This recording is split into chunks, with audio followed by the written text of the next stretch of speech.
유튜브 시청자 여러분 안녕하세요. 열대어 정보 채널입니다.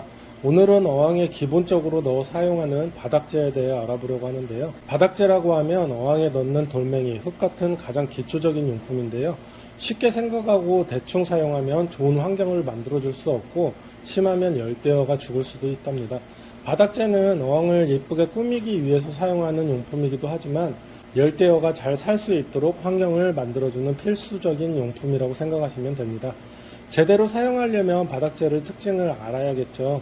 먼저 어떤 열대어를 키울지를 선택하고 선택한 열대어가 약 알칼리성, 중성, 약산성 중 어떤 환경을 좋아하는지를 알아보는 것이 좋습니다.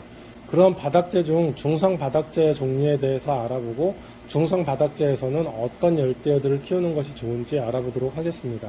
중성 바닥재로는 칼라샌드, 흑사, 왕사, 금사, 샌드류 등 굉장히 많은데요. 처음 키우시는 분들이 많이 사용하는 백자갈, 오색사, 칼라샌드는 인위적으로 가공해서 만들어진 바닥재다 보니 보기가 좋아 처음에 많이 사용하는데요. 하지만 이런 바닥재들은 가공되어 만들어졌기 때문에 열대어들에게 좋지는 않답니다. 외형적으로 이쁘게 꾸미기 위해 포인트를 줄 때만 조금 사용하는 것이 좋습니다. 가장 보편적으로 사용하는 바닥재는 흑사와 왕사가 있는데요. 가장 무난한 바닥재로 어디에서나 쉽게 구할 수 있으며 가장 많이 사용하는 바닥재입니다. 중성 바닥재에서 키울 수 있는 열대어들은 굉장히 많은데요. 구피, 플래티, 카라신 종류, 테트라 종류, 라스보라, 진주린, 몰리, 수마트라 등등 굉장히 많답니다. 중성 바닥재로는 샌드도 많이 사용하는데요. 얇은 모래 형태로 색이 다양하고 깔끔한 어항을 원하시는 분들이 샌드를 많이 사용한답니다. 샌드는 코리도라스를 키울 때 많이 사용하는데요. 바닥재를 훑고 다니는 코리도라스 잎을 보호하기 위해서 샌드로 세팅을 많이 하죠. 샌드는 수초를 키우기에는 좋지 않기 때문에 샌드로 세팅할 경우 수초는 활착 수초들을 사용하여 어항을 꾸미는 경우가 많고 활착 수초로는 부세, 볼비티스, 나나, 미크로소리움, 모수 종류 등이 있습니다. 알카리성 바닥재로는 산호사가 대표적인데요. 탕카니카 호수 환경이 산호사로 이루어져 있으며 그래서 탕카니카 호수에 사는 다양한 어종들을 탕어라고 부르기도 한답니다. pH는 7.5에서 9 정도의 약 알칼리성을 띠기 때문에 탕어들과 폐각종의 환경을 맞추기 위해서 산호사를 많이 사용한답니다. 대표적으로 시클리드, 프론토사, 니그로, 물티 등 굉장히 많은 어종들이 있습니다. 약산성의 대표적인 바닥재로는 소일인데요. 소일은 보통 영양성분이 들어있는 흙으로 어항의 수초를 키울 때 많이 사용한답니다. 소일은 처음 사용하는 초보분들은 몇 가지 알고 사용하셔야 하는데요. 일반 바닥재들처럼 씻으면 안 되는 바닥재랍니다. 영양성분이 들어있기 때문에 씻으면 검은 분진이 계속 나오고 영양성분이 빠져나갈 수 있기 때문입니다. 소일 사용 시 물이 있는 상태에서 소일을 넣는 것도 분진이 발생하기 때문에 소일을 사용할 때는 소일을 먼저 어항에 넣고 비닐을 깔은 후에 분진이 생기지 않도록 천천히 물을 채워야 한답니다.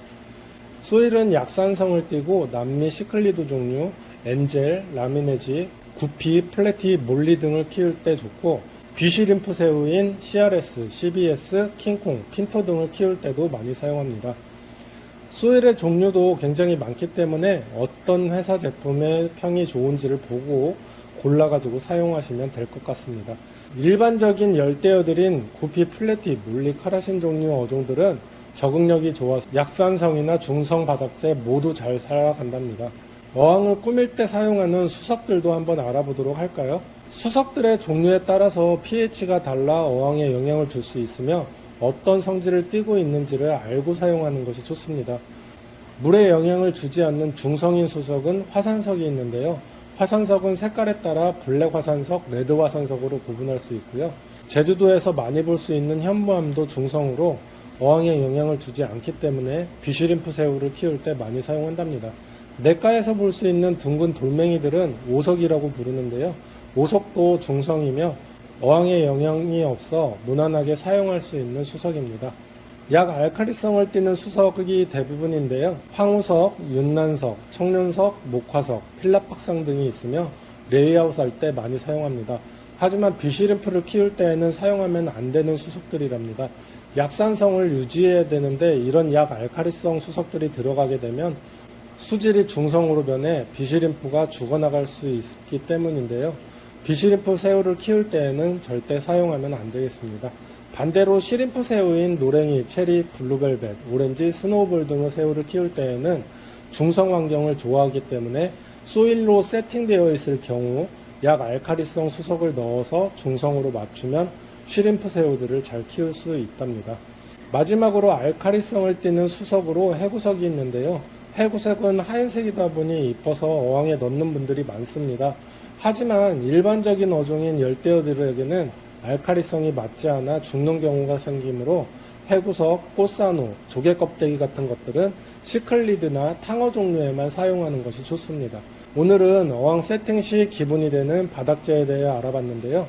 많은 도움 되셨으면 좋겠습니다. 감사합니다. 열대어를 잘 키우고 싶으시다면 구독, 내용이 도움 되셨다면 좋아요 눌러주세요.